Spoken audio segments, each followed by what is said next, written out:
সেনাপ্রধান, এটাকে আমি কি বলবো, উনি পোশাকে ছিলেন কিন্তু উনার বক্তব্যের ক্ষেত্রে উনি নিজেও বারবার বলেছিলেন কিছুটা মনের কথা বলছি, কিছুটা যেহেতু রাওয়া ক্লাবে অবসরপ্রাপ্ত কর্মকর্তারাও ছিলেন, সে তাদের পরিবাররাও ছিলেন, তিনি কিছু কথা বলেছেন। আমরা সেই কথাগুলির ব্যাপারে আপনাদের একটু মতামত জানবো চট করে। একটা আমি তাকে উদ্ধৃত করছি, বিডিআর হত্যাকাণ্ড নিয়ে জেনারেল ওয়াকারুজ্জামান বলছেন যে একটা জিনিস আমাদের সবসময় মনে রাখতে হবে, এই বর্বরতা কোনো সেনা সদস্য করেনি, সম্পূর্ণটাই তদানীন্তন বিডিআর সদস্য দ্বারা সংগঠিত, ফুল স্টপ, এখানে কোনো ইফ ও বাট নেই। ফাহাম, আপনার মন্তব্য শুনবো যদি ছোট করে, কারণ অনেকগুলি প্রশ্ন আছে উনার বক্তব্য। দেখেন, এখানে একটা ব্যাপার হচ্ছে যে ওই সময় তদন্তটা ভালো করে হয়নি, এটা হচ্ছে কি সত্যকে মানে ফ্যাক্ট। কারণ ওই সময় ধামাচাপা দেওয়ার একটা চেষ্টা করা হয়েছিল এবং আওয়ামী লীগ, তৎকালীন আওয়ামী লীগ সরকার এটার সাথে কমপ্লিটলি বিশ্বাসঘাতকতা করেছিল। তো সেই নিরিখে বাংলাদেশের সাধারণ মানুষের মধ্যে একটা চাহিদা আছে যে এই ঘটনার একটা প্রকৃত তদন্ত হোক এবং বের হয়ে আসুক।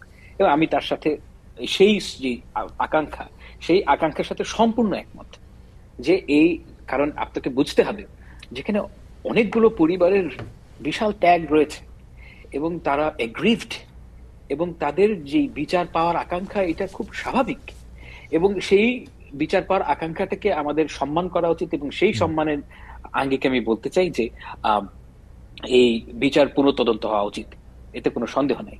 কিন্তু উনি যেটা, আমার ধারণা, অনুমান, উনি, এটা আমি নিশ্চিত না, এটা আমার রিডিং অফ দ্য ইভেন্ট, যে উনি এটার সাথে যেই অন্য পক্ষের কোন একটা বৈদেশিক পক্ষের যেই যোগাযোগ, এটাকে সম্ভবত অ্যাড্রেস করার চেষ্টা করেছেন, সেই জায়গাটায় উনি নাকচ করে দিয়েছেন বলে আমার অনুমান।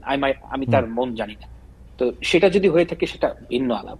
কিন্তু আমি সম্পূর্ণ, যারা শহীদ পরিবার তাদের সাথে সম্পূর্ণ একমত যে এই ঘটনার পুনঃতদন্ত হওয়া উচিত।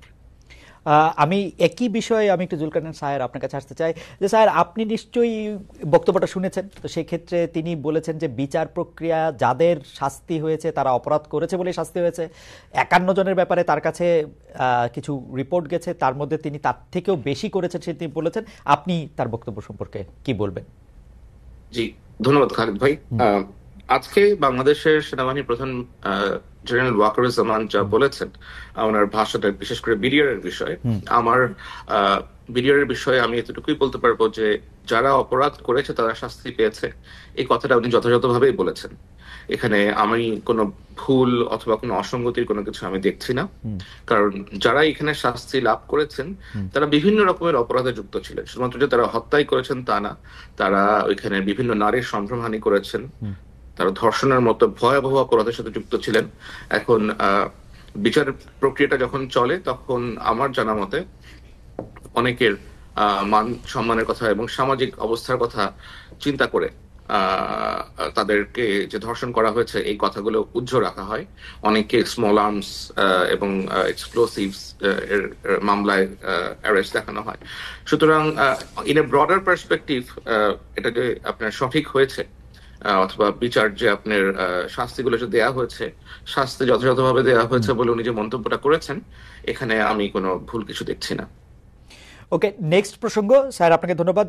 ফাহাম আব্দুল সালাম, আমি আপনার কাছ থেকে জানতে চাইবো যে সেনাপ্রধান একটি প্রসঙ্গে বলেছেন, আমি একটু প্যারাফ্রেজ করি জিনিসটাকে, যে র্যাব, ডিজিএফআই, এনএসআই এরা প্যানিকড অবস্থায় আছে, পুলিশের ব্যর্থতার কারণও তিনি আসলে বলতে চেয়েছেন। 30,000 সেনা সদস্য দিয়ে যারা ক্যান্টনমেন্টে 30,000 যাবে আসবে তাদের দিয়ে আসলে এটা করা সম্ভব না। আমরা যা করছি সেগুলো আমাদের উচ্ছৃঙ্খলতা এবং আমরা পরস্পর এটার মধ্যে করছি, এরকম কিছু বলেছেন। আমি যেহেতু একদম পুরোপুরি উদ্ধৃত করছি না, সেটা নিয়ে আপনার একটু মন্তব্য শুনতে চাই। কথাটা তো সত্যই, মানে ব্যাপারটা হচ্ছে যে আমরা একটা এক্সট্রাঅর্ডিনারি ফেজে আছি এবং এই এক্সট্রাঅর্ডিনারি ফেজে থাকার কারণে কিন্তু মিলিটারির একটা যে ক্যাপাসিটি সেটা ভীষণভাবে হ্যাম্পার্ড হয়েছে। এটা কোনোভাবেই মানে অস্বীকার করার উপায় নেই, কারণ মিলিটারির কাজ তো রাস্তায় না, এবং এই কাজটা করছেন তারা, এবং এটা একটা লিমিট আছে, একটা জায়গায় গিয়ে থামতে হবে। আমি সেটা বলি যে আমাদেরকে নর্মালসিতে ফেরত আসতে হবে। আমাদের যে পুলিশিং, এটা একেবারে ডিপ্লিটেড, পুলিশিং এর কোনো ক্ষমতাই নেই। সেই অবস্থা থেকে আমাদের উন্নতি হয়েছে, কিন্তু ল অ্যান্ড অর্ডার অবস্থা খুবই বাজে। তো এই জন্য একটা প্রিভেইলিং আইডিয়া হচ্ছে কি যে একটা যদি পলিটিক্যাল গভর্নমেন্ট আসে তখন তাদের পক্ষে এই কাজগুলো করা সহজতর হবে, এবং অর্থাৎ মূলত স্টেবিলিটির দিকে আমাদের দেশ নর্মালসিতে ফেরত যেতে হবে। এবং সেই তাড়না থেকেই ওয়াকার সাহেব এই কথাগুলো বলছেন। এবং এটা তো সত্য কথা যে মিলিটারির ভেতরে যেই এতদিন ধরে যদি আপনি এনগেজ করে রাখেন রাস্তাঘাটে, এবং ল অ্যান্ড অর্ডার অবস্থা ভালো না, so if you think about it, যে এই কাজগুলো তো আসলে পুলিশের কাজ, এবং পুলিশকে যদি পাওয়ারফুল করতে হয়, পুলিশ একটা ডিপ্লিটেড ফোর্স, এটাকে আপনার লোক বল বাড়াতে হবে, নর্মাল সিটে ফেরত যেতে হবে, এবং ওই গোলের দিকে যাওয়ার যে তার ইচ্ছা আমার কাছে মনে হচ্ছে দ্যাট ইজ পারফেক্ট। এবং এটাই একজন অ্যাডাল্ট হিসেবে, একজন রেসপন্সিবল মানুষ হিসেবে তিনি যা বলেছেন, যেটা আমার কাছে তাই মনে হচ্ছে। ফাহাম, এখানে দুইটা প্রশ্ন। এক হচ্ছে যে আপনি কি পরে নিশ্চয়ই আরো আমরা বিস্তার করতে পারবো, যে আপনি কি এটা বলতে পারবেন যে কেন যেই কাজ পলিটিক্যাল গভর্নমেন্ট পারবে সেইটা নন পলিটিক্যাল গভর্নমেন্ট কেন পারবে না, যদি এটা আইন শৃঙ্খলার ব্যাপার হয়? এক, আর এইটা আগে একটু জি। আচ্ছা, ফ্যান্টাস্টিক কোয়েশ্চেন। মানে বাংলাদেশের সরকার, বাংলাদেশ এমন একটা রাষ্ট্র যেটা ডিজাইনড ফর পলিটিক্যাল গভর্নমেন্ট, এবং এটা একটা নন পলিটিক্যাল গভর্নমেন্টকে এই দেশ গভর্ন করা সম্ভব না। কেননা আমি একটা ছোট্ট করে একটা উদাহরণ দিই, যেটা হচ্ছে কি আমাদের এই অন্তর্বর্তীকালীন সরকারের চাইতে অনেক বেশি পাওয়ারফুল এবং এইবল গভর্নমেন্ট ছিল 2007 সালের তত্ত্বাবধায়ক সরকার। 2007 সালে ওই সময় একটা তারা কমপ্লিটলি, এখন তো কোনো সরকারই ছিল না, 5ই আগস্টে তারা একটা ফাংশনাল গভর্নমেন্ট পেয়েছিল। এন্ড ইয়েট আপনি চিন্তা করে দেখেন যে তাদের যে সরকারের লাস্টিং লেগেসি, একমাত্র লাস্টিং লেগেসি হচ্ছে কি ভোটার আইডি কার্ড। কারণ আমাদের দেশের যেহেতু সরকারের মধ্যে ক্লায়েন্ট আচ্ছা সরকার বলছে, ভুল বললাম, এই দেশের মধ্যে সর্বক্ষেত্রে ক্লায়েন্ট পেট্রন বেসড একটা রিলেশনশিপ তৈরি হয়। এখন বর্তমান সরকারের যেটা সবচেয়ে বড় সমস্যা, সেটা হচ্ছে কি তারা যদি বিউরোক্রেসি চালাতে যান, তাদের কাছে ক্যারেট নাই, স্টিকও নাই। স্টিক 5ই আগস্টে ছিল, সেটা ব্যবহার করেন নাই। এখন এই যে ক্যারেট, সবাই জানেন যে এই সরকার অল্প সময়ের জন্য আছেন, এবং এরপরে কি হবে তারা জানেন যে অন্য একটা সরকার আসবে, সুতরাং we must serve to that government. Okay, ওই এই ক্যারেক্টারিস্টিকের এইটার প্রসঙ্গে আসবো। আমি একটু দ্বিতীয় প্রসঙ্গটা একটু বলে আসি, কারণ আমার কাছে মনে হয় যে আমি প্রশ্নটা করে রাখি আপনার কাছে কি মনে হয় না যে বিএনপি যেহেতু একটা ছায়া সরকার চালাচ্ছে বা অনেকটা বড় দল হিসাবে তারা প্রায় ক্ষমতায় এসেই পড়েছে, সেই জন্য এই ক্যারেক্টারিস্টিকের ওইটা আসলে কাজও করতেছে না? এটা আপনি পরে উত্তর দিয়ে আগে আপনি আমার বলেন, সেনাবাহিনী যে 6 মাস ধরে ম্যাজিস্ট্রেসি নিয়ে বসে রয়েছে, সেনাবাহিনী এই দায়টা কেন আগে স্বীকার করতেছে না? সেনাবাহিনীর কাছে ম্যাজিস্ট্রেসি থাকলে তো পুলিশ বা সিভিল ফোর্স তো আসলে কাজ করতে পারে না, বা প্রপারলি কাজ করতে পারে না, কারণ এখানে 2-3টা ক্ষমতার কেন্দ্র তৈরি হয়, এবং যেটা আসলে সেইটা তারা ধরে রাখছে কেন যদি না পারে, বা কি করছে? মানে আই ডোন্ট থিংক যে তারা ম্যাজিস্ট্রেসি পাওয়ার থাকলে ওইটা ইউটিলাইজ করতে পারে। মানে ম্যাজিস্ট্রেসি পাওয়ার যখন দেওয়া হয়, এটা একটা ভেরি শর্ট স্প্যান, ওই ইলেকশনের আগে ওই ধরনের সময় এটা এফেক্টিভলি ইউজ করা যায়। আই ডোন্ট থিংক যে আপনি এত লম্বা সময় ধরে, তাদের কাছে কোনো ইন্টেলিজেন্স নাই, আপনি তো এটা দেওয়া হচ্ছে। মানে you and I both know যে আমরা একটা এক্সট্রাঅর্ডিনারি টাইমের মধ্যে আছি, এবং এই টাইমের মধ্যে আমরা অনেক ধরনের জিনিস ট্রাই করছি, যদি কোনোটা কোনো লেগে যায়। কিন্তু এই সেনাবাহিনীকে ম্যাজিস্ট্রেসি পাওয়ার দেওয়া একটা দেশের জন্য দিস ইজ, মানে এটা কোনো লাস্টিং সলিউশন না। ওকে, আমি স্যারের কাছে আসি। স্যার, দুইটা প্রশ্ন। আগে পাটাতনটা একটু বলে নিই যে র্যাব, ডিজিএফআই, এনএসআই তারা প্যানিকটাসে আমরা নিজেদের সাথে মারামারি করে নিজেদের সর্বনাশ করতেছি। সেনাপ্রধানের বক্তব্যের প্রেক্ষিতে আমরা প্রশ্ন করেছিলাম যে পলিটিক্যাল গভর্নমেন্ট পারলে নন পলিটিক্যাল গভর্নমেন্ট কেন পারবে না, এবং ম্যাজিস্ট্রেসি পাওয়ার নিয়ে সেনাবাহিনী 6 মাস কি করলো, আসলে আমরা কি করতে দেখলাম বাগাড়ম্বর ছাড়া? ওকে, র্যাব, এনএসআই, ডিজিএফআই, বাংলাদেশ সেনাবাহিনী, এই বাহিনীগুলো প্যানিক অবস্থায় আছে। আমার মনে হয় এই কথাটা উনি বলেছেন যে কারণে, সেটা হলো যে আপনি দেখেন ইতিমধ্যে ডিজিএফআই এর সাবেক 6 জন ডিজিকে আপনার মানবতা বিরোধী অপরাধের কারণে এবং গুম খুনের সাথে জড়িত থাকার কারণে তাদের এগেইনস্টে গ্রেফতারি পরোয়ানা জারি হয়েছে। এখন এটা অবশ্যই বাহিনীর সকল সদস্যকে, যে সমস্ত সদস্যরা তখন যুক্ত ছিলেন, তাদের মধ্যেও এক ধরনের ভীতির সঞ্চার করেছে। এখন এটা শুধুমাত্র ডিজিএফ এর ক্ষেত্রে যে হয়েছে তা না, একই কনসিকুয়েন্স যে র্যাবে যারা আছেন, এনএসআই তে যারা ছিলেন, র্যাবে যারা ছিলেন, এবং এই সমস্ত কর্মকর্তারা যারা নিজ নিজ বাহিনীতে ফেরত গিয়েছেন, তারা অবশ্যই সেখানে প্রশ্নের সম্মুখীন হয়েছেন। কারণ আমার জানা মতে আর্ম ফোর্সেস ডিভিশন একটা ইন্টারভিউ করে আগস্ট সেপ্টেম্বর মাসের দিকে, যেখানে তারা বিভিন্ন গ্যারিসন থেকে র্যাবে ছিলেন অথবা ডিজিএফআই তে ছিলেন, এনএসআই তে ছিলেন, এরকম সকল কর্মকর্তাদেরকে নিয়ে আসেন এবং সেখানে তারা কর্মকর্তাদের একটা লিস্টও তৈরি করেন যে কারা কারা এখানে যুক্ত ছিলেন গুম খুন হত্যার সাথে করেন। সুতরাং এটা যখন তারা জানতে পেরেছেন যে এরকম তালিকা অথবা এভাবে ইন্টারভিউ নেওয়া হয়েছে এবং যেহেতু এগুলোর বিচার হচ্ছে এখন বাংলাদেশে এবং সেনাবাহিনীর ভেতরেও অনেকে প্রশ্নের সম্মুখীন হচ্ছেন, অনেকে সামরিক যে বিচার আদালত আছে, কোর্ট মার্শাল, এগুলা ফেস করার জন্য প্রস্তুতি নিচ্ছেন। তো অবশ্যই এটা একটা প্যানিক স্টেটে থাকাটাই বেশ বেশ স্বাভাবিক। এবং এছাড়া যখন বাইরে থেকে অথবা দেশের ভেতর থেকে, তো এখন তো ধরেন অনেকেই বিভিন্ন বিষয় নিয়ে আলাপ আলোচনা করছেন এবং এত বেশি মিস ইনফরমেশন ডিসইনফরমেশন ছড়াচ্ছে যা এই বাহিনীগুলোর সদস্যদেরকে, তাদের পরিবারদেরকেও আতঙ্কিত করে তুলছে। আমার মনে হয় উনি এটাই বোঝাতে চেয়েছেন। স্যার, আপনি বিএনপি সম্পর্কে আপনার ফেসবুক স্ট্যাটাসের মধ্যে ছোট্ট একটা জায়গা আপনি একটু ছোট্ট করে বলছেন, সেইটার জন্য যদি আপনি একটু কথা বলেন, এইটার বিষয়ে আমি একটু ফাহমরে বলতে চাই যে বিএনপি মানে ভারতের ভরসা বিএনপি, আপনি এরকম একটা কথা বলছেন, আপনি এটা কেন বলছেন, এটা কি একটু বলবেন আমাদের যে ভারতের ভরসা কেন বিএনপি?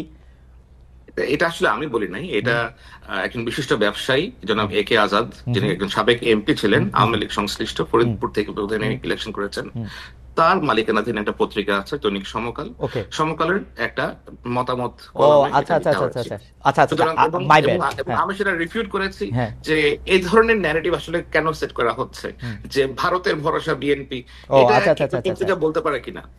আচ্ছা, আপনি কি মনে করেন যদি ভারত এখন আওয়ামী লীগ নামক ক্যাবলাটা বদলায় অন্য ক্যাবলার দিকে যদি যাইতে চায়, ও কি আসলে বিএনপির দিকেই যাবে বা যাইতেছে?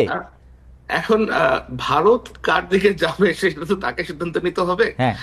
আমার মনে হয় যারা বাংলাদেশে আগামীতে ক্ষমতায় আসতে চান তাদেরকে বাংলাদেশের কেবলাটা যেন বাংলাদেশের দিকেই থাকে সেটা সেট করতে হবে। কেবলা যেন কারোর দিকে না যায়। ভাই, আমরা কারোর দিকে কেবলা যেতে চাই না। না, আমরা না চাইলাম, ভারত চাইবো কিনা যে বিএনপি থাক? চাইতেই পারে, বিএনপি পুরনো বন্ধু বিএনপি, তাকে দিতে হবে এমন তো কোনো বাধ্যবাধকতা নাই। বিএনপি রাজনীতি তো এই 15 বছর বাদ দিলে আমি কিন্তু ভারতের গালাগালি বা ভারতকে ইঙ্গিত করে কথা বলা সেগুলি দুই একটা এরকম ছিল না যে তা না, ছিল।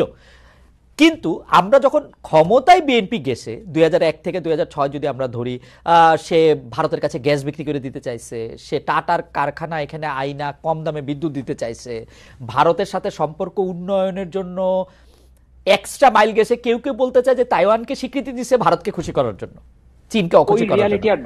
ওই রিয়ালিটি আর নাই, সেই রিয়ালিটি এখন আর নাই। এটার কারণ হচ্ছে কি, আমি আপনাকে একটা ঘটনা, ছোট্ট ঘটনা। 2024 নির্বাচনের আগে আমাকে বাংলাদেশের একজন সেনা কর্মকর্তা, আমি এখানে নাম বলছি না, তো উনি আমাকে বললেন যে উনি যোগাযোগ ছিল প্রফেশনাল কারণে, এবং আমি আপনাকে শুধু এতটুকুই বলছি যে ওনার যে প্রফেশনাল কারণে ভারতের সাথে যোগাযোগ ছিল এটা লেজিট, এটা ওনার প্রফেশনাল ক্যাপাসিটি হওয়ার কথা। তো ওনাকে বাংলাদেশের আওয়ামী লীগ সরকারের প্রায় 15 জন এমপি রিজিউমে সিভি দিয়েছেন ভারতে পৌঁছানোর জন্য, এবং এর মধ্যে 3 জন সেটা হিন্দিতে ট্রান্সলেট করে দিয়েছেন। সিরিয়াসলি? তো বুঝতেই পারছি, হিন্দিতে এখান থেকে ট্রান্সলেট করে দিয়েছে যাতে ওখানে পৌঁছলে পড়তে সুবিধা হয়। এখন আমি আসলেই মনে করি না যে বিএনপি, ধরা যাক যদি বিএনপির, আমি বিএনপির কিছু নেতাদের সাথে কথা বলেছি, আমার কাছে কখনোই মনে হয় না যে তারা প্রো ইন্ডিয়ান, তারা পরিপূর্ণভাবে প্রো বাংলাদেশী। কিন্তু তার মানে এই না যে আপনি ভেঙে ফেলবো, মানে আপনাকে রিয়েলিস্টিক হতে হবে। তো ধরেন ক্রেডিটটা কার, এইটা বিশ্লেষণ করতে আমাদের অনুসন্ধানের সাংবাদিক সহ অনেকে চেষ্টা করতেছে যে আসলে ক্রেডিটটা কার, আমরা ক্রেডিটটা কারে দিব সেটা আমরা দেখতেছি নতুন দলের মধ্যে আসলে কারা যাবে। এখন আমি যদি বলি ফাহাম আব্দুল সালাম এই পুরো ক্রেডিট জিনিসটারই নস্যাৎ করতে চাইতেছে হচ্ছে এই কারণে, কারণ বিএনপির এখানে আসলে খুব বেশি ক্রেডিট নাই। যদি ক্রেডিটের প্রশ্ন সামনে আসে বিএনপি আসলে খুব বেশি পয়েন্ট পাবে না। তো সেই জন্য বুদ্ধিমান ফাহাম যেটা করতেছেন সেটা হলো ক্রেডিটটারই বাতিল করে দিয়ে এটাকে গয়রহ করে জুলাই আগস্টকে 15 বছরে নিয়ে যেতেছেন। ব্যাপারটা এরকম কিনা আপনি যদি একটু। নো, আমি তো সব জায়গায় বলি যে ক্রেডিট হচ্ছে কি আমাদের এই ছাত্র নেতাদের এবং তরুণদের, বাংলাদেশের সকল যারা এটাতে পার্টিসিপেট করেছে। আমি and I deeply feel for it, মানে আমি কিন্তু কথা বলার জন্য বলছি না, আমি মানে নাহিদের সাথে যখন দেখা হয়েছে, মাহফুজের সাথে যখন দেখা হয়েছে, I always say that যে I'm profoundly I feel আসলে কৃতজ্ঞতা বোধ করি, I feel profound gratitude। কিন্তু আমি যে কথাটা বলছি যে ওই সমস্ত চালাকির থেকে আমি বলছি না কথাটা, আমি বলছি যে এটা তো আসলেই এটার এই যে আন্দোলনের যে স্পিরিট, এটা বাংলাদেশের সকল মানুষের মধ্যে ছিল এবং সবাই এটার মধ্যে পার্টিসিপেট করছে। এবং আপনি যদি বলেন যে মানে কার অবদান সবচেয়ে বেশি, আমি তো মনে করি শহীদদের অবদান সবচেয়ে বেশি, যারা মারা গেছেন। কারণ তারা যদি মারা না যেতেন সেক্ষেত্রে কিন্তু এই আন্দোলনটা মানে ওই গ্যালভানাইজড হতো না। ওকে, জি তো এখন বিএনপি এটার সাথে মানে বিএনপি এটার সাথে আছে কি নাই আমি এভাবে দেখি না জিনিসটা। তবে এটা সত্য কথা যে বিএনপির কিন্তু অনেক মানুষ এতে মারা গেছে, বিএনপির অনেক কর্মী এখানে মারা গেছে এবং অনেক কর্মী এতে আহত হয়েছে। This is a fact. আমি একটু স্যারের কাছে জানতে চাইবো যে স্যার, আপনি অনেক খাটাখাটনি করে, মানে যেটা ধরেন আপনার ছাপানো পিস না, সেইটার জন্য যে এত খাটনি কোনো সাংবাদিক করতে পারে, মানে আমি সোশ্যাল মিডিয়াতে এক লাইন লিখতে আমার মানে আমি জানি না, মানে আমার কাছে মনে হয় যে আমি যদি লিখি এটা তো আমার কাগজের জন্য লিখবো বা কোনো কিছুর জন্য লিখবো। তো সেটা যে আপনি করলেন, এইটার ক্ষেত্রে আপনার উদ্দেশ্যটাকে আপনি যে আসলে দেখাইতে চাইলেন যে এদের মধ্যে থেকে কেউ আসল হিরো, এইটা যে দেখাইতে চাওয়া, এইটার কারণটা কি আসলে? আসলে খালেদ ভাই, আমি এখানে এটা দেখাতে চাই না যে এখানে আসল হিরো কে। এখানে I wanted to set the record straight. এই জিনিসটা আসলে আমার ধন্যবাদ যে আপনি আমাকে এটা বলার সুযোগ করে দিয়েছেন। আমার তো আসলে ধরেন আমি এটা যতটা কাছ থেকে দেখেছি, ধরেন 24-25 তারিখ থেকে, এর আগে আমাকে দুই এক জায়গা থেকে অ্যাপ্রোচ করা হয়েছিল যে যদি এরকম কিছু হয়, will we be in a position to give this guys any shelter or not. তো সিচুয়েশনটা আসলে যেদিকে যাচ্ছিল, এটা একটা ছাত্র আন্দোলন ছিল, বৈষম্য বিরোধী ছাত্র আন্দোলনের স্টুডেন্টদের ডিমান্ড ছিল কোটা বিরোধী আন্দোলনটা এক সময় এটার ট্রেজেক্টরি সেট হয় শেখ হাসিনার পতন হিসেবে। তো এখানে ধরেন এক একজন এক একটা রোল প্লে করেছে। যে রিক্সাওয়ালা অথবা যে ফেরিওয়ালাটা রাস্তাতে বোতল আপনার ওই ওয়াটার ডিস্ট্রিবিউট করেছে, সেও কিন্তু এটার একটা স্টেক হোল্ডার, সেও কিন্তু এখানে একটা রোল প্লে করেছে। You just cannot ignore that. So এখানে আজকে এসে বলতেছে আমি এটা করেছি, কালকে এসে বলছে আমি এটা করতেছে, পরশু অমুক বলছে যে না এই তিনজন এটা করতেছে, আবার এই দুজন এটা করতেছে। ভাই, it was not a single effort, it was a coordinated effort by a lot of people. Everybody participated. Student লিডাররা পার্টিসিপেট করেছেন, সাধারণ লোকজন পার্টিসিপেট করেছে, সাংবাদিকরা পার্টিসিপেট করেছে, হিউম্যান রাইটস অ্যাক্টিভিস্টরা পার্টিসিপেট করেছে, পলিটিক্যাল পার্টি মেম্বাররা পার্টিসিপেট করেছে। এখন তো এখানে এই ক্রেডিট নামার এখানে কোনো কিছু নাই। তো লাইক আপনি এখানে একজনকে সামনে এনে দিবেন,